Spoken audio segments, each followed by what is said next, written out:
Entonces es obvio, de acuerdo a este pasaje, que todo lo que necesitamos en nuestra vida como creyentes en cuanto a nuestra santidad, nuestra vida piadosa, se encuentra en la palabra de Dios.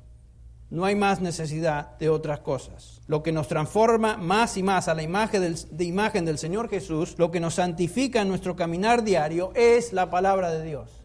Ciertas ideas, conceptos expresados por hombres nos pueden ayudar en ciertas áreas, pero ninguna de estas ideas o conceptos nos pueden santificar, nos pueden apartar del pecado, nos pueden hacer conformes a la imagen de Cristo Jesús. Nada, solo la palabra de Dios.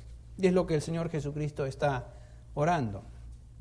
También la palabra de Dios nos da sabiduría espiritual. En 1 Corintios, capítulo 2, versículo 13, por ejemplo, leemos estas palabras del apóstol Pablo, que dicen así: de lo cual también hablamos, no con palabras enseñadas por sabiduría humana, escuche bien, sino por las enseñadas por el Espíritu, combinando pensamientos espirituales con palabras espirituales. Agregan al versículo 14, el hombre natural no acepta las cosas del Espíritu de Dios, porque para él son, ¿qué? Necedad. Y no las puede entender porque se disciernen espiritualmente. Versículo 15, en cambio, el que es espiritual juzga todas las cosas, pero él no es juzgado por nadie, porque ¿quién ha conocido la mente del Señor para que le instruya? Mas nosotros tenemos la mente de Cristo. En el versículo 13 en particular, nos dice Pablo que lo que él está enseñando no viene de procedencia humana, sino que viene del Espíritu de Dios. Está hablando de la inspiración de los autores bíblicos escribiendo la palabra de Dios.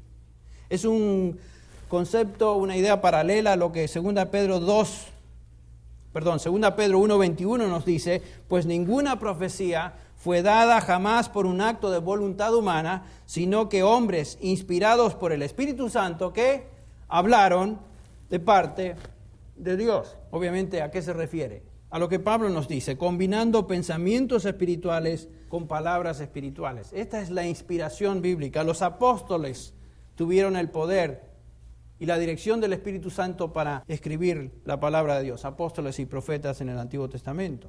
Esta es una verdad realmente preciosa. La sabiduría que viene de Dios viene a nosotros en su palabra, no de fuentes humanas. Lo que estamos leyendo hoy, por ejemplo, en la carta del apóstol Pablo a los Corintios, es palabra de Dios. Fue revelación de Dios a Pablo para nosotros. Y Pablo combinó pensamientos espirituales con palabras espirituales y el resultado es lo que hoy tenemos en nuestras manos, la palabra de Dios.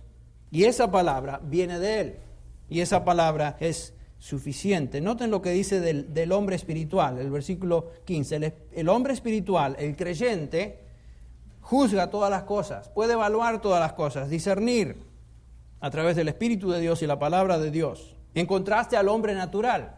¿Quién es el hombre natural? El versículo 14 dice, el hombre natural no acepta ni entiende las cosas del Espíritu. Está hablando del hombre que no conoce a Dios, el hombre que no ha sido transformado por el poder del Espíritu de Dios, el hombre que es un inconverso. Sin embargo, el hombre espiritual, en potencia, cada uno de nosotros como creyentes podemos juzgar, evaluar y comprender las cosas que tienen que ver con la vida espiritual, basados en el conocimiento y la obediencia a la palabra de Dios.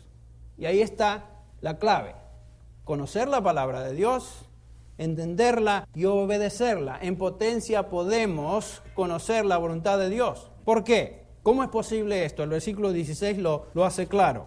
Dice Pablo que nosotros tenemos la mente ¿de quién? De Cristo. ¿Quién habita en nosotros? El Espíritu Santo. Cristo, a través de su Espíritu, habita en nosotros. La mente de Cristo es nuestra. ¿Existe alguna insuficiencia en la mente de Cristo? Decir eso sería blasfemia. Colosenses 2:3 nos dice claramente que en Cristo están escondidos ¿cuántos tesoros del conocimiento y la sabiduría? Todos los tesoros del conocimiento y la sabiduría. ¿Está limitado Cristo? Absolutamente que no. Y el apóstol Pablo nos dice que nosotros tenemos la mente de Cristo, imagínense. Cuando estudiamos y leemos la palabra de Dios, el Espíritu Santo nos ayuda a entender la palabra de Dios, porque la mente de Cristo está en nosotros. Claro, eso demanda disciplina, demanda ejercicio, demanda dedicación, compromiso, pero en potencia tenemos la mente de Cristo y podemos entender y evaluar todas las cosas que tienen que ver con el Espíritu. Tremenda declaración, increíble declaración. ¿Se siente usted limitado? Bueno, cobre ánimo. La mente de Cristo está en usted. El Espíritu Santo está en usted. Y usted puede entender y evaluar, siempre y cuando conozca, busque y obedezca la palabra de Dios. Todo lo que necesitamos saber para cualquier situación o problema se encuentra en su palabra. También la Biblia nos ayuda dándonos poder espiritual. En Marcos capítulo 12, versículo 24, no tienen que buscarlo. El Señor Jesucristo hace una tremenda afirmación. Escuchen.